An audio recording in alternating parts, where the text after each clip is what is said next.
Welcome to Thrive and Shine HR, a podcast and video series dedicated to helping us overcome the limiting beliefs, self-doubt, and imposter syndrome that so many of us HR professionals face. Here are your hosts with over 45 years experience in HR and certified life coaches, Jen and Katherine. Hey, everybody, and welcome to Thrive and Shine HR. I am Jen, and this is Katherine. We want to welcome you guys to our 36th episode, EmpowerHER, empowering women and other women in the workplace. Katherine, hey, how are you today? Hi. It is, at the time we are recording this and going live, today is Halloween. Happy Halloween. I am dressed as a snow bunny in Colorado who didn't have her home heat on and hasn't been home in a few days. So that's what I'm dressed as. Jen, what are you today? I've got a little bit of orange and a little bit of fall colors. And I thought, you know what, my stress and overwhelm right now at work was just so much where I couldn't wrap my head around it. Last year I was this cute little witch and had the best time, and this year at 10:30 last night I'm like, finally said, you know what, this is not my year. I'm just gonna show up. My mask is actually just myself, and so I'm kind of winging it this year, but I love it. Yeah. So kind of before we kick off today's episode, what has lit up your week, Katherine? Oh my gosh, so much. I mean, I just mentioned to you before we started recording, I have 3 new clients starting, which is amazing. I love doing the work that I do. I haven't talked about this yet. I haven't posted this anywhere on social media, but I think I mentioned this to you. HRCI hired me again to speak to their 100,000 person international population. So that'll be in March of next year. So we're finalizing the title. What else is happening? I'm sponsoring an employment law seminar. So there's a lot going on. A lot going on in this small corner of the world. Super exciting stuff. What about you? Cool. Oh my gosh. So in my HR manager role, we are in the midst of open enrollment that starts next Monday. We're in the midst of a huge HRIS and payroll system implementation. Yep. So those types of things can definitely split some hairs. Oh yeah. But I think in terms of what's lighting me up right now, it's driving down the streets and seeing the fall colors. I just was, so with it being Halloween, we're recording this at 5:30 p.m. It's probably going to start ringing as like crazy because I live in a neighborhood where we get lots of trick-or-treaters, but I got my husband and son downstairs ready to just toss out candy. But as I was coming home this evening, there is just something very magical about the fall season in Southern Oregon. And so it just is magical. It really is magical. And I feel so alive when, you've got the changing of seasons, and it just feels very electric. And so it's been a really, really good day, but a little bit up and down in terms of my stress level at the live. Yeah, 'tis the season. I mean, open enrollment, budget season, performance review. Oh, yeah. This is it. This is it for, I mean, it never really ends in HR, but this time of year specifically, it's a lot. There's a lot going on. Absolutely. Well, let's get into it before I start having a coughing fit. So today's episode is about women's empowerment, as being a podcast where we focus on women leaders in human resources, or women in human resources. This episode I'm so excited about because you and I have had such incredible journeys in terms of our time in human resources, and also the time that we have spent really being able to find our path towards feeling empowered, being able to show up in a way that really encapsulates, empowerment in a way that I think has been transformative for me, and I know has been for you as well. And being able to pass that along to other leaders and other women in ways that I think is so, so exciting. So I am just so excited for this episode. How about you? I am so excited about this episode. This is, this topic actually came to fruition when I was asked to speak to a local group of leaders here in the middle of Colorado. And I was asked to serve on a forum. So that's where, I've always been super passionate about supporting women, especially what happened for me at work and being discriminated against pay-wise as a woman. So I've always been super passionate about it. But this specific topic, I did this whole presentation at this forum on this topic almost exactly a year ago today. Oh my gosh. Thinking about it again, and I obviously led this in HR Empower Hour earlier this week. This is one of my faves. Absolutely one of my faves. Definitely Awesome. drives me every day. Yeah, I'm so excited. Well, let's dig in. So first question is, share a time when you felt empowered by another woman in your career, and how did that experience shape your path? I loved this question because I just went down memory lane with so many empowering women that I've had the pleasure of working with or shadowing or having as a mentor. And the one woman who really strikes out in my mind is a woman named Linda Davis. So shout out to Linda Davis if she ever hears this. I met her in the 90s. She was a member of the health club and spa where I worked for 7 years. It was 200 employee, mid-size, et cetera, et cetera. And I would see this woman all the time. She was very fit. She was very committed to being fit. And fast forward to maybe about 5 years ago, I was dealing with a very contentious situation, an employee relations situation between a female director and a manager within the organization. And because I live in such a small community, there was concern of me addressing the situation because of my relationship, my personal relationships with both of these women. So we actually hired Linda Davis, who was referred to me by another organization. I was like, I know this name, I know this name, I know this name. And I get on a Zoom call and I'm like, oh my gosh, I know you from nearly 20 years ago. Little did I know that Linda Davis had worked for Hewlett Packard. She was a pioneer back in the day with Hewlett Packard as a go-getter, hard-charging woman. And she left that space to become an executive coach. And I have been very open on this podcast about how much I rolled my eyes at the coaching industry because it was unregulated. I thought it was a bunch of crap. There wasn't anything to it. And Linda Davis showed me that I too could leave my career and pursue my passion for coaching.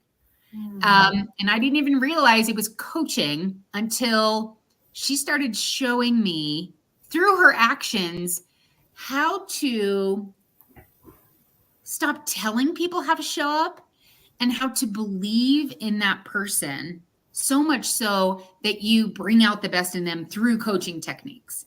And I was like, oh, there's actually something to this coaching thing. And to this day, I just give so much credit to this woman who was the inspiration for change in my life and starting a brand new career at the age of 46. And she is just a rock star and really, really, I was also going through some hardship at my employer at the town, and she taught me the skill of advocacy.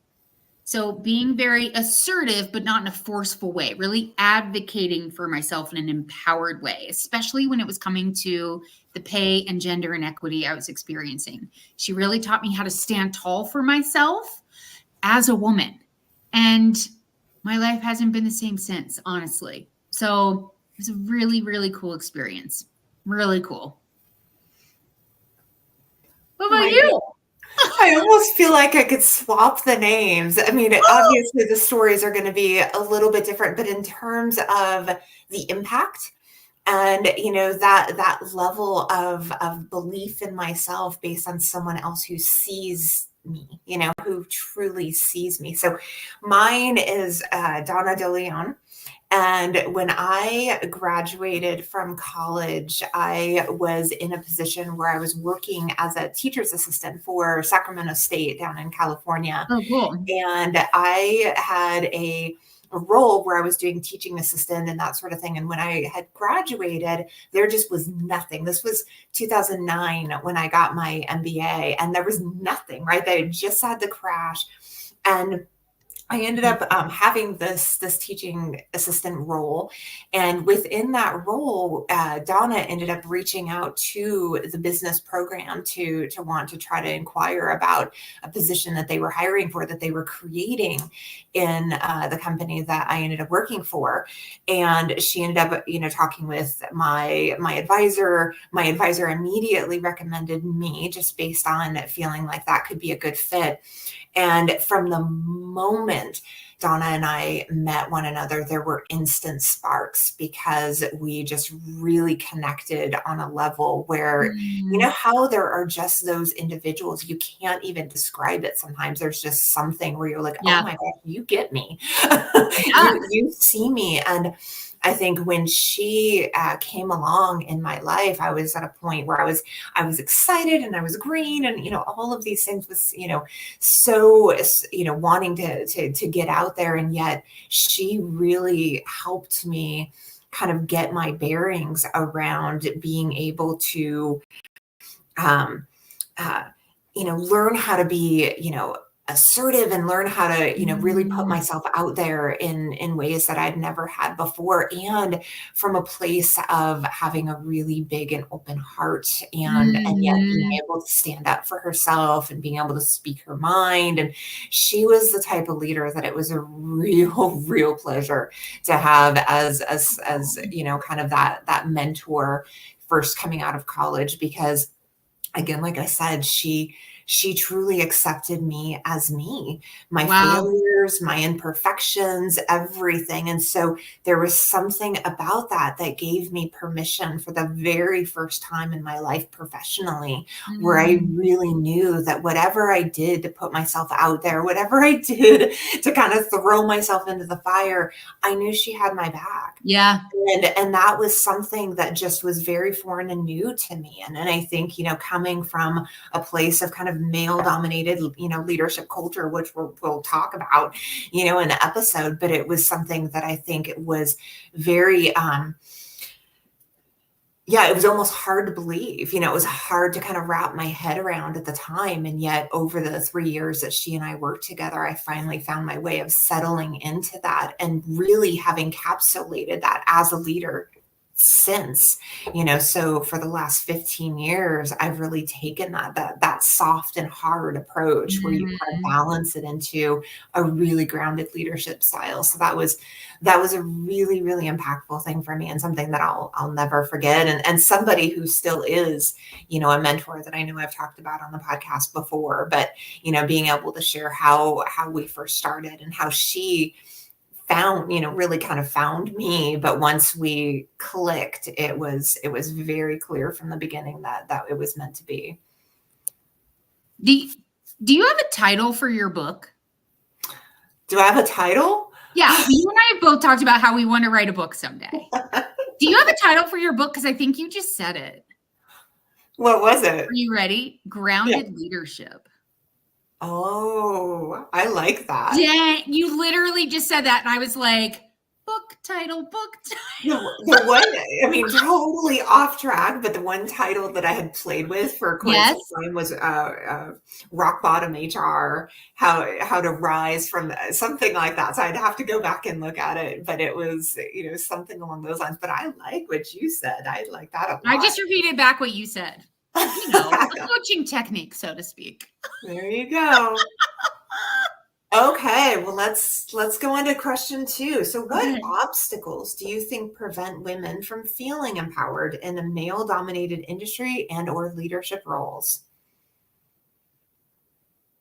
I do not mean this in a shameful way whatsoever. I do think that male dominated industries, or, if there's a high propensity or a high statistic of men versus women, which there is, it's something like, what is it? Less than 7% of Fortune 500 companies have female CEOs, less than 7%. I Mhm, mean, mhm. the statistics are there. We can't argue with the straight up math that's out there. The obstacles, I do believe that a lot of us get so caught up in our positions as men, as men, as women, but we just don't take the time to pause and say, am I perpetuating some old leadership styles or habits that have been taught and passed down from generation to generation? I truly don't think I have yet to meet a male boss or a male at a conference. And, I'm traveling all the time and going to all these conferences. A huge hot topic is conscious and unconscious bias. And I really, truly believe that people who throw out microaggressions, right, or speak down to women, or don't know how to call women in or call on them in meetings to help raise them up, right? Mm-hmm. I don't think it's intentional. And I really don't. I have never met someone where I'm like, oh, you are really trying to suppress women. I'm sure there are human beings like that out there. I personally have not met anyone like that. And maybe this is a little too Pollyanna and rose-colored lens, but I really believe people are doing their best. And I think the obstacles, so they're being passed down.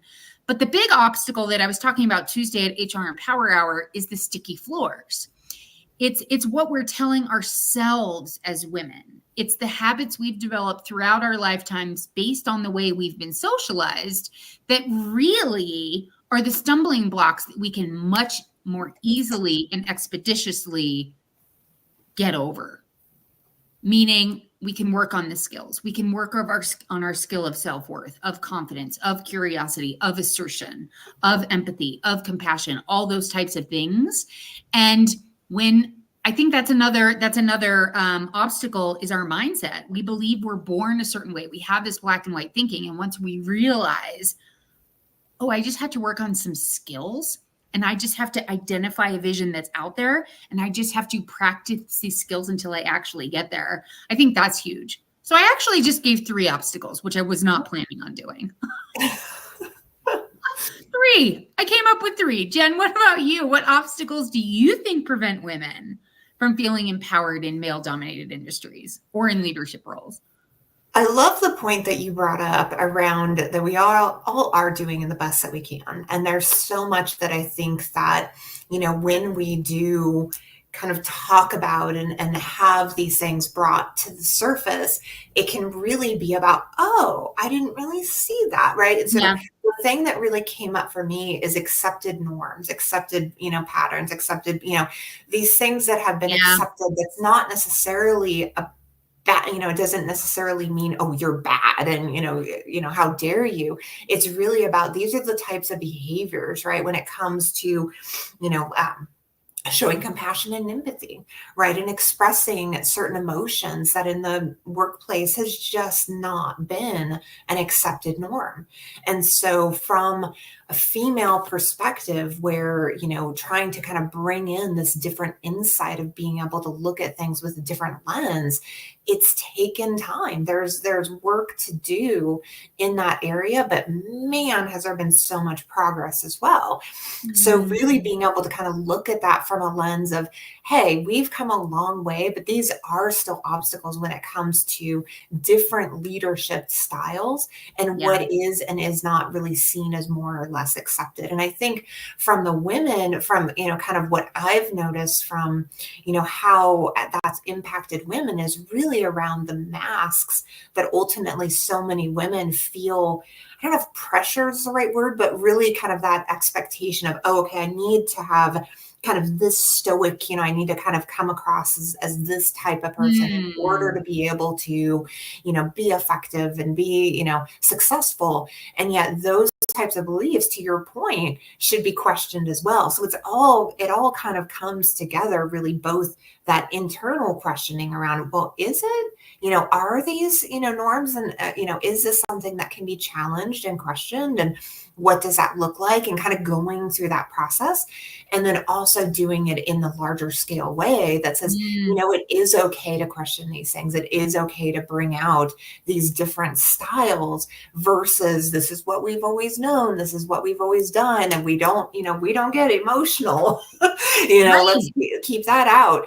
And so really being able to kind of navigate that, but recognizing that it's a little bit like, it can get a little bit unsteady at times, right? It requires a little bit of shifting of philosophies and ideas. Whereas for many of us, and we've talked about this before, it's not comfortable, it's not natural. So Yeah. how do we do that in a way that doesn't necessarily call out, and as something as being bad, and rather just be able to say, hey, there are different ways of being able to, look at different styles, and how can we do so in a way that allows everybody to feel empowered, allows everybody to really be able to show up as their very best. And I think those types of questions and those types of conversations are really ongoing. That those are the ongoing things that I don't think it ever will be fully solved for, but it's progressive. It continues to get, a little bit more and more as we feel a little bit more safe and comfortable taking off those masks and saying, oh, wait a second, here's how I'd like to actually show up, versus the expectations of how we should show up. Yeah, absolutely. Awesome. Yeah. I mean, you've got my mind going as usual, and that authenticity. And you brought something I hadn't really been thinking about is it's not, I guess what's embedded in the term of being empowered. It's not empowering bad behavior. It's not empowering the smaller version of ourselves. It's really about empowering the best version of ourselves, and not all the time, because we can't always be 110%. Right. But really doing the best we can at the time, considering the circumstances, right? Yeah. You got my mind going, Jen. You got it going. Well, and I think, that there's something to that, right? Like true empowerment is like aligned with our authenticity, I think. And recognizing that and being able to say, hey, if I'm going to feel truly empowered in this moment, then I need a gut check. What is it is really going on within me that then would want to, be able to come to the surface? And I think, having those insights, I think can be tremendously helpful once we get out of our own way. And we also can help others recognize how they might be getting in our way, in their own way. Yes. Amen. So many in our ways. In our ways. Yep. Okay. Question number 3. Yes. So share a specific example of a woman you've helped to feel more empowered after going through a period of feeling disempowered. The very first person that came to my mind is someone who's become a dear friend. Her name's Nancy. She lives on the East Coast. I met her, I want to say, no, it was from another coaching client. It was a referral. And Nancy was really struggling as a manager in HR. She reported to a director.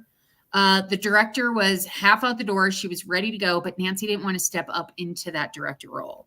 She felt extremely misaligned with the organizational values, and specifically with the head of the company. So Nancy and I did some one-on-one coaching in a very short time, in a matter of 12 weeks, during a time when so many people were saying, oh, the hiring market is just, it's a non-starter. Don't even try and find a job right now. It's so cutthroat. Nobody's getting hired. I mean, it was just this very, very negative mentality that was going on. Even on LinkedIn, people are saying, oh, it's just such a tough job market right now. This client got really clear on her values. I coached her, right? So we ultimately got her very, very clear on her values, what she wanted in her next position. She pulled out all the stops. She wasn't just like passively applying on LinkedIn. Rather, she was identifying organizations where her values aligned, and she was applying to those organizations, but taking all the necessary measures to get the interview. Nothing was going to stop her. And ultimately, she got a job. She's now a director of gosh, I want to say she's over like 1,200 employees. She Oh has my a goodness. team of HR people finally under her. Her pay increase was like 20% or something crazy, including a signing bonus and including promotional like just certain targets that she had to hit. And I saw her in person, I think it was just last week at an HR retreat. Oh, It may have been 2 weeks ago now. So I saw her at the Maryland SHRM conference again in person. It was so great to see her. Saw her again at an HR retreat. And she defines thriving. She is so happy, both personally and professionally. She loves this job. She loves her team. And it makes me so proud to have been a part of that with her and to have coached her in a way to see her where she is today. And it wasn't just like a quick hit. It truly is an actual fix to the issues that she was struggling with a year ago. So it just brings me so much joy to have this like amazing friendship that's also come out of that former coaching experience. Pretty cool. so cool. Yeah, she's awesome.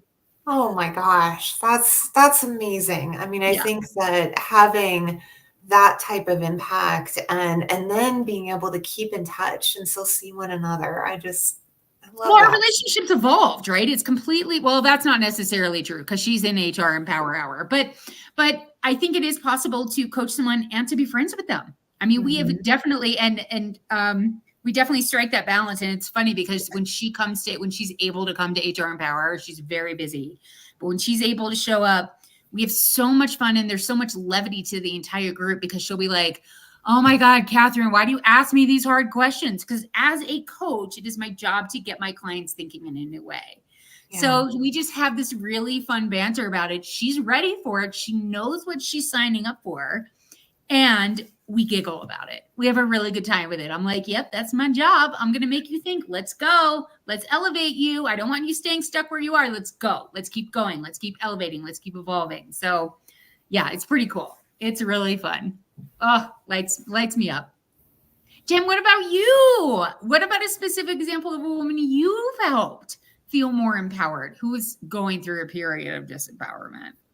Yeah. So before I do, I just want to say, I mean, it's so obvious as you talk about the different clients you work with, and Nancy in particular, of like how incredible I think you are as a coach, Oh, thanks. because being able to like truly like dial in into kind of that internal compass for those who really kind of need that, that need that inspiration. And when you talk about Nancy, you would talk about, any of them, but when you talk about her, I can so see that. And I think, for those listening right now, this girl right here is an amazing coach, whether it's Oh, one-on-one thanks. or your HR Empower Hour. Cause I just think the way that you describe that, I'm like, everybody who would have a chance to get services that you provide, it's amazing. Oh, Amazing. thanks. Thank you. Yeah, no, That means the absolutely, and world I to me. truly mean that. So my story is about 7, 8 years ago, I started Mhm. working as HR manager for a team of about 5 people at the time, and one of the gals that was on my team, at the time, she was in the supervisor role, but it was really clear right from the moment that I started in the role that she just really wasn't equipped. She was one of those who was promoted into the role because she raised her hand, but she just did not have the confidence. She didn't really have it, right? She knew Mm, the job. She had the technical knowledge of the job, but she, as a leader, she just didn't really have her bearings around what it really meant to be a leader. So she would get highly emotional. She'd be highly reactive. We had mhm. a lot of issues right from the start where, different instances with team members just didn't go well. And, she would try to address different things, but would, walk away from it in tears, as she's a supervisor trying to address an employee. And she's the one, coming to me in tears because, she's having a difficult time being able to communicate without, someone else getting defensive or taking things personally. And she's doing the same thing. And so over the course of about the 3 years that we worked together, similar to you, but not in a professional way as a coach because I wasn't a coach yet at that time. I just spent time with her. We spent time outside of the office. We spent time together in different ways and really kind of helped walk through almost doing role playing together around, the different things that came up for her that she really struggled with. And, even without the coaching skills that I have now, I really recognized at that time the power of being able to help people process through, giving them new perspectives on things, helping Yes. them to be able to see their own kind of way of being empowered in a moment, even when it didn't feel like that necessarily, especially when it came to giving constructive feedback. Those things can be really, really tough for people who are Yeah. new into supervisor roles. And for her, she got the leader who was in the role before me was a real challenging leader to work for. Got And it. so for someone like her who was more of an empath, was very kind of that emotional heart type of person, the Yeah. leader who was there before, who was a female, but was a very alpha female, right? It was not emotional. It was very much boom, boom, boom, very direct, very assertive. And so when it came to any sort of constructive feedback or anything to this particular employee, it always came across as very direct, very short, very quick. Let's keep it moving. This didn't go well. You need to do it better. And so she really struggled with being able to not take that very, very personally. And so we had to really kind of unravel that in the time that we worked together to be able to give her a sense of identity. I think was the biggest thing that she and I really found through our time of working together, that she got so kind of convoluted into what she thought being a leader was, based on the feedback that she was getting from this other leader who had a very different style than her. So here I come in and I basically say, no, I want you to be exactly as you are, Yes. right? To be able to have all of the all of the good, the bad of who you are. And at the same time, we need to figure out how we can kind of gain that confidence when it comes to having those difficult conversations, but doing so not as someone who has to be, the axe, throwing the axe down kind of philosophy, but rather you can do it as yourself.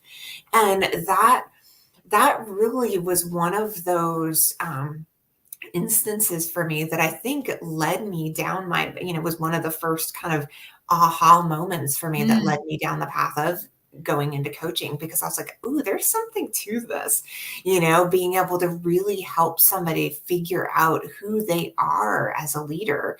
So then that way they can start doing the things that they need to do, but also being able to do it from a place of authenticity.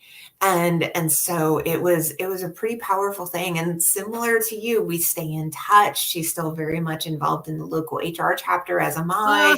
Get to see each other often, and it's very special because now she's a manager. She's kind of worked with, not in the same depths of Nancy, which is badass and amazing, but definitely progressive in terms of being able to continue to work her way up and feeling as though she can now do so and not feel so insecure about who she is and who she is becoming as a leader in HR. You know what I love about our two examples is mine was more about, my example with a little bit more about external validation and societal standards, right? It's about pay. It was about a different title, truly. I mean, but these were the things that was important to my client. And it led to her happiness. But what I love about you and about this connection you have with your client, it's about her being an empath. And about the contrast of an alpha female, which was how women were socialized to believe they had to show up in the workplace, right? Yeah, So I totally. don't, and I know you don't either. We don't bemoan, we don't shame the women that came before us. And thank God we can finally take off our masks and lead with that femininity, if that femininity is indeed true and authentic for us. Yeah. And to have your client say, for you to and not client, but this woman that you coach, very clearly coached in an effective and powerful way, for you to coach her in a way for her to see that being an empath and being okay with that emotion is a powerful thing in the workplace. Mm-hmm. That's pretty cool, Jen. That's a great example. I want to meet her. I do. Hopefully you can. If you're listening, Ashley, I love you. I Love you, Ash. love you. Want to meet you. All right. Well, let's talk about conscious and unconscious bias, Oh my shall gosh. we? So, what are some examples of unconscious or conscious biases holding women back, and how can we address them as HR leaders? Oh boy. I had a totally different answer that I was going to talk about. But what's coming up for me now is a conversation we had in HR Empower Hour. On Thursdays, I coach the women in HR Empower Hour. And one of the women came today. She is a global HR leader. And she wanted some help with there's a new CHRO who's lined up, and she really wants to help set this next CHRO up for success. Okay. Mm-hmm. And what we started talking about, and we talked about this a little bit on Tuesday, is about performance reviews and unconscious bias. So women have a tendency not to take credit for their individual contribution. As women, we have a tendency to say, oh, but I couldn't have done it with the help of my team. I couldn't have done it without the help of my boss. I couldn't have done it without the support of my husband watching the kids so I could really work an insane amount of hours to work on this project, or whatever it is. We have a tendency to not shine the spotlight of ourselves and advocate for ourselves. So the way that this is a little bit of an unconscious bias, if we as women don't develop those skills of assertion and advocacy and confidence to share and to show up in a different way. And we can do this with very feminine energy if, again, that's authentic to us. But to say, here was my individual contribution, and here's how it had a positive impact and ripple effect on my team. Here's how it allowed me to raise my team up, or how it allowed me to be supportive in a new way to the up and coming CHRO. So because of the way we've been socialized, and because of the way performance reviews really value people who advocate for themselves in self-review forms, or the reviewer is a really good reviewer and they have nothing else to do but to pay attention to the reviewee's performance, which we know doesn't take place. So it really comes down to us as women sort of recognizing that. And that is, again, I think there's unconscious bias inherently baked into most organizations' performance review models. That impacts promotional opportunities for women. It impacts compensation opportunities for women. And I really think as HR leaders, we just have to be aware of it.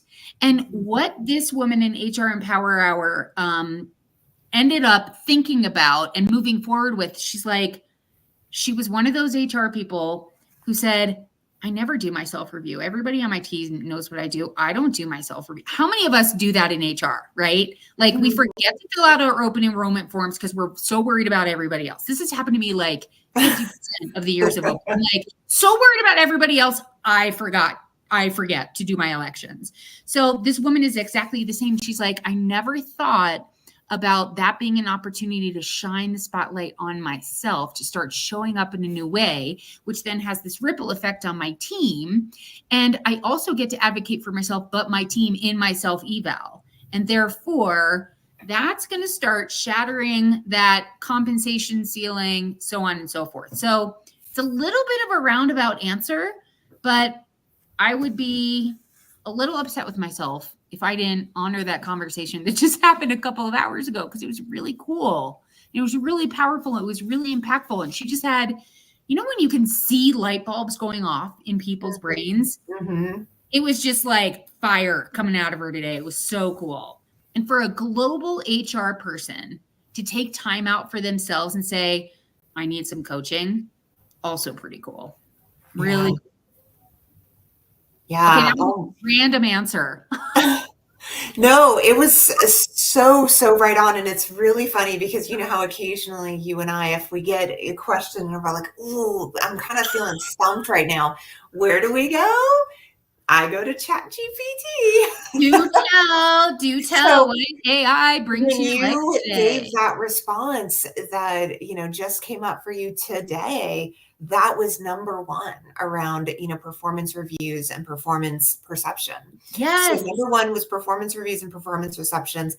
The second one is assumptions around career ambition. And I know you and I both can really relate to this, right? In terms of the unconscious or conscious bias around men and women and assumptions around that ambition that women need to really, I think, and it's definitely better than it was when I first got into HR 24 years ago, right? But there's definitely the stigma around, that ambition for a man versus the ambition for a woman, and the family all of these different factors that come into play that make it really interesting and challenging in a lot of ways to really be able to kind of show ourselves and prove ourselves as being, someone who has a lot of ambition versus, men in many different ways who are, it's an assumption, right? There's a lot of assumption that, for the men in different roles that they do have inherent ambition within them versus the women who there's an understanding that they're going to have families and they're going to do all of these different things, and yet Yeah. we have to really push ourselves and say, oh, no, no, no. Hello, my goal is to be able to climb the ladder. I do have goals to be able to have high ambitions. And I can't even tell you how many times, especially earlier in my career, you would have almost, these assumptions or these understandings from others that really didn't align compared to what I would see right in front of me from male counterparts. And so that one is one of those real world things that I Yeah. can really recall, not so much anymore, but definitely earlier in my career. And for somebody that I was just coaching not too long ago, it still Yeah. does happen, right? And I think it's still common even in the HR world. There was a gal that I was coaching not too long ago, and she worked with a male, and they were both up for a leadership position, and he ended up getting chosen for the position.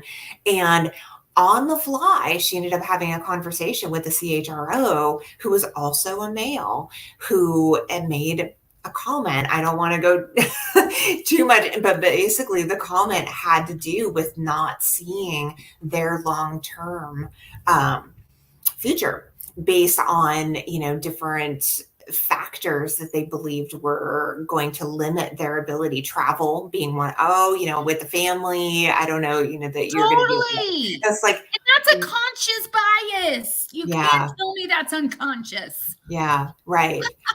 Because it's something that we can own, and we can shift, and we can have awareness around at any time. But yet you still see it here and there, Yep. and it's definitely one that I think is so important that we continue to call out and bring light to, because it can be a little sneaky in that way. Another one that came up Yeah. around likability, Oh, right? So yeah. I know, in terms of, so often you see, and this one goes both conscious and unconscious, Mm. right? On the likability for women, it has to do with being too assertive. And, if there is assertiveness, then it must be that that woman is a bitch, Is a or, bit. that there's, something wrong because she has a mouth, or she has, that assertive nature with her. And then kind of the same can go for emotions, which we talked already about in the Oh, episode yeah. earlier. The empathy, the compassion, the whatever can come up in the emotional realm. And then there's an assumption that you also don't have the gumption to be Mm. able to address things that are more serious. And I think that's a bias that can really skew our ability to show up and be taken seriously Yeah. in a lot of ways. Yeah. Yeah. Oh my gosh, you said you had so much in there, and my mind went a million miles a minute in a million different directions. And this is such an important topic to talk about and to bring it Absolutely. to the surface. Yeah. Yeah, I know. And your answer was I mean, so right on, just given, what is so still prevalent, around. And yet, it's really, really critical that we have these conversations and we talk about it, because in order for us to ever really get to a point where we can truly feel empowered and be able to kind of step into leadership roles, we need to be able to call out the different types of conscious or unconscious things that make it more difficult for all of us. Absolutely. Absolutely. I mean, again, going back to socialization, this is just a micro tidbit, but 60% of females will apply for a job that they don't meet 100% of the qualifications, and men, Oh, that's 100, right. 100% of the time will apply. Yeah. So I think one of the ways we address that is, I think about the fact that in my almost 30-year tenure in HR, job descriptions have not changed that much. Why? Mm-hmm. Probably because HR is super busy.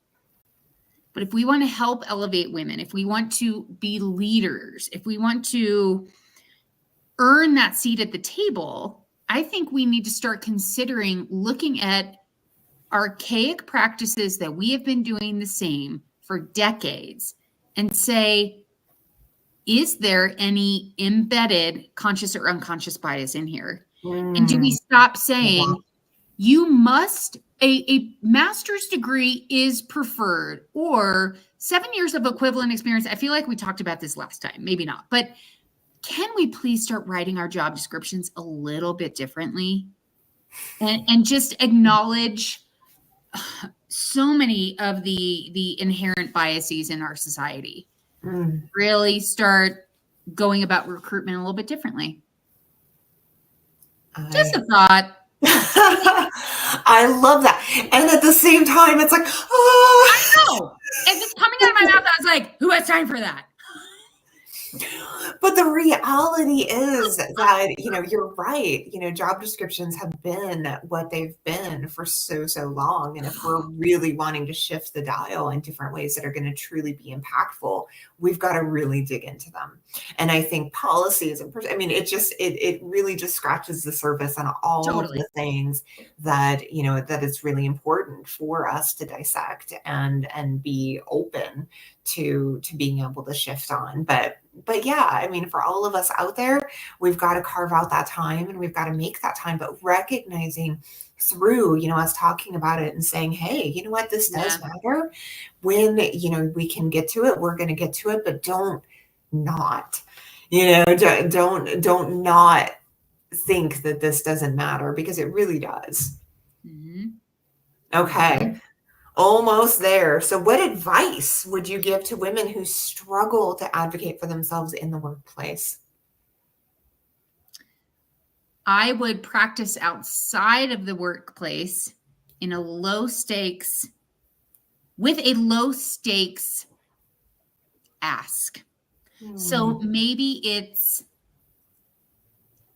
advocating for yourself with your partner that you need 30 minutes to jump on your Peloton with no kids jumping all over you. And practice asking for what you need. Yeah. And start practicing. I mean, that's pretty low stakes, right? But as opposed to going right to asking your boss for a 50% pay increase or whatever that is, start small and start practicing in a safe environment. And be aware of your goal, what you're shooting for. That's the most important thing. And realize that there are skills that you can practice. Courage is a skill. Confidence is a skill. Self-worth is a skill. So really practicing over and over again is what's going to develop those skills over time, which leads to the confidence and the advocacy and the assertion. maybe a little bit of a silly example. And Not at I don't all. think many men would say silly example. I'm like questioning the words coming out of my mouth right now. But that would be my advice. I love that. And I really, really love the recommendation around practicing in safe environments, because I think so often, when we go to trainings or conferences or whatever, there's like this tendency to want to say, okay, now get on out there. Get on out there and make it happen. And rather, I really appreciate what you're saying is pull it back a little bit Yeah. and really find that environment that does feel safe and allows you to practice. Because again, when we talk about, learning different skills and being able to try new things, you've got to be able to do so in an environment that allows you to fail forward. And Yeah. if you are trying to do that in an environment that's just going to create a lot of anxiety and stress, Yeah. it's set up to fail. So yeah, I think my example is very, very similar, and it's really Love it. around normalizing asking for help. So Yes. Look you at had that. really kind of nailed it already, but what I wrote down, I was like, I'm saying it anyway. But it's really normalizing whatever type of help that we need that best aligns with us. So if it's mentorship, if it's coaching, if it's Oh, counseling, yeah. whatever that is. And we've talked about that lots of times on the podcast, but I think this is really like one of those key times that I think it matters to say, okay, when it comes to being able to advocate for ourselves, we're not born with the toolbox. We're just not. Right. And so even reading a book and even being able to kind of have some different tools out there is great, but I think it just gets us only so far. And then being able to do, just as you said, being able to kind of find that safe environment is going to really, really make a huge difference. And so finding that avenue, whether again, it's mentorship, coaching, or whatever, I think would be massively impactful to kind of help give us those necessary tools that we can then put into our toolbox. So yeah, I think you and I, once again, are pretty damn aligned, which is no surprise whatsoever. Shocking. I love All right. it. Well, let's wrap it up. Let's go. Last question. What does Ooh. empowering women in the workplace mean to you personally? And what do you do beyond the podcast to help empower other women? I was just in Aspen, the new one with meeting with a very new client who owns a very successful small business catering to the elite who come to Aspen. So he deals with extremely wealthy clientele, and he wants to develop an organizational vision. He doesn't have one. He doesn't have a mission, vision, values for his business. And when we were talking about it, I was like, my vision in my life is very clear. My vision is to empower women all over the world. Mm-hmm. So when you ask this question, it's like, I don't really separate it from my personal and professional life at all, because that is what I eat, live, and breathe. And the minute it came out of my mouth, I was like, you just told this male that you're all about empowering women. How does that even relate to his business? And without missing a beat, he goes, I just need you to know that I could not agree with you more, because it's the women that I hire who are driving my business and moving my business forward. And I find the men I hire to be a little more problematic than the women. And I was like, so, quickly in my mind, I'm like, well, you just threw that client out the window. He's not going to, all you do is empower women. He was right there with me. So trust in what comes out of your mouth, trust in your vision. And if it has, it doesn't have to be all about women all day long, every day. I mean, I have so many different things that I'm doing to empower women. I just accepted the president of Elevate HR. Just everything I do is about women, because I feel so passionately about it. So apparently, even when I'm talking to clients who I don't know if they are empowering women in their workplace, I pretty much tell them it's an absolute for me. And I stand tall about it. Didn't even know that was happening, but there you go. I love Jen, what that. about you? Oh my gosh. I love that so much. I mean, that's like one of those moments I think inside, of ourselves. We're like, oh, frick, what did I Yep. just do? I was like, cool, great, good one. That just happened. And yet it was meant to be. He was like, Yeah, absolutely, 100%. absolutely. Dream Well, client.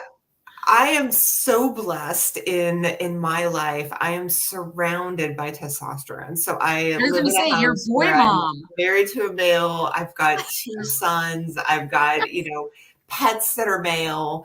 And so, my life is so much around kind of the male energy. And yet then I go to work, and luckily I work, in my HR office that I have two individuals report to me, and they're both female. Interesting. And, it's been really, really amazing to, because I was out of the workforce for a while doing coaching, and I was just on my own. And that's amazing type of work, but it also can be somewhat It isolating, can. when you don't have the kind of those day-to-day interactions with others. Absolutely.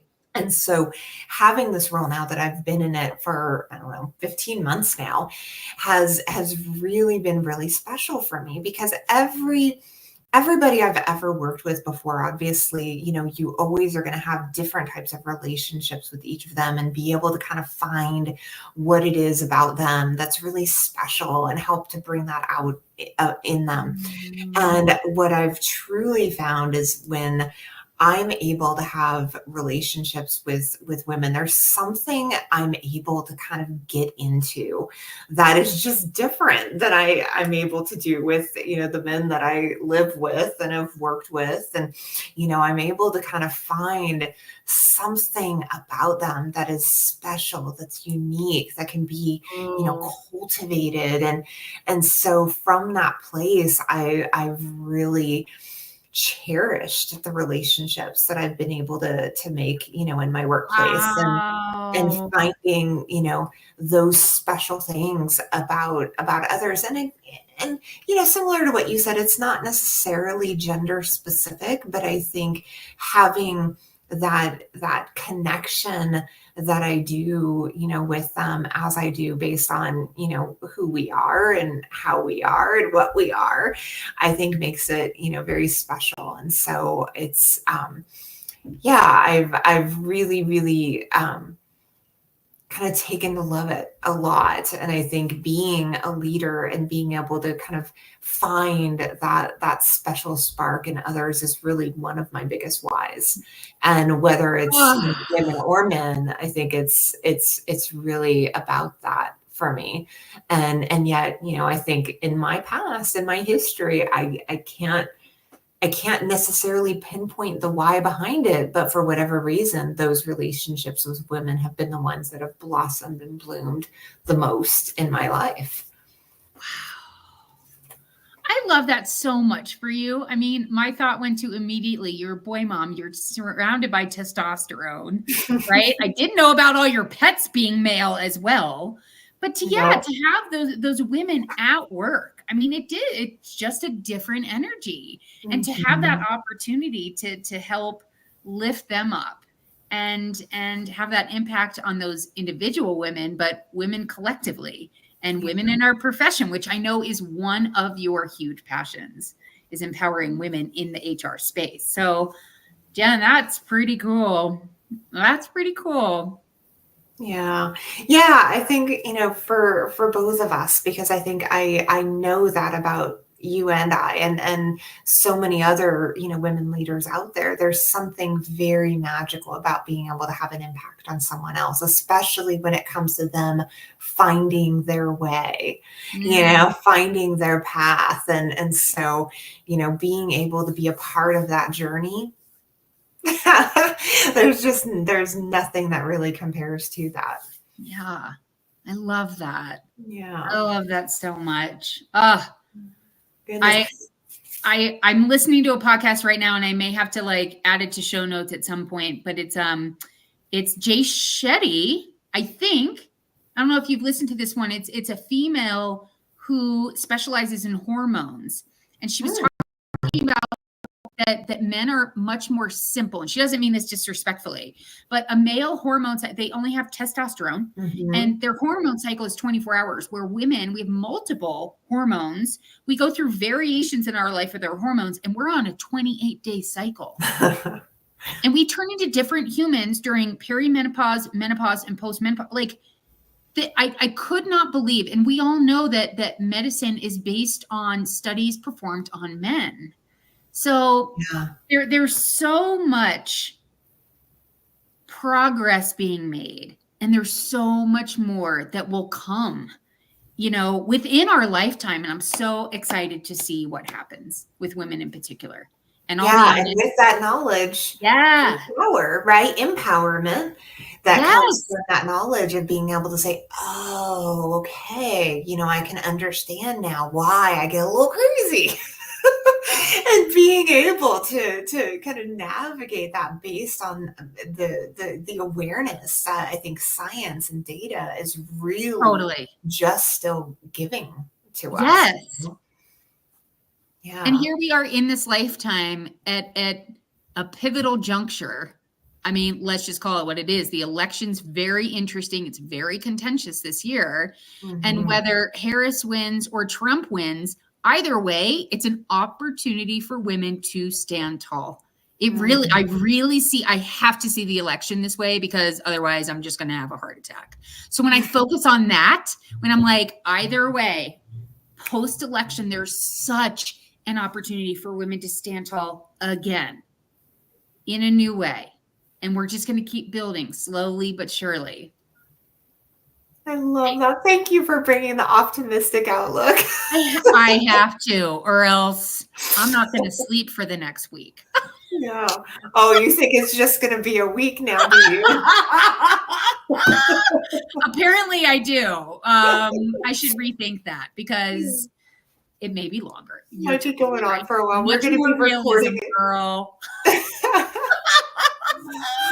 All right. Well, everybody, that is a wrap for this episode. What an amazing topic, Katherine. Thank you so much for bringing it today. It was such a good conversation. Same, girl.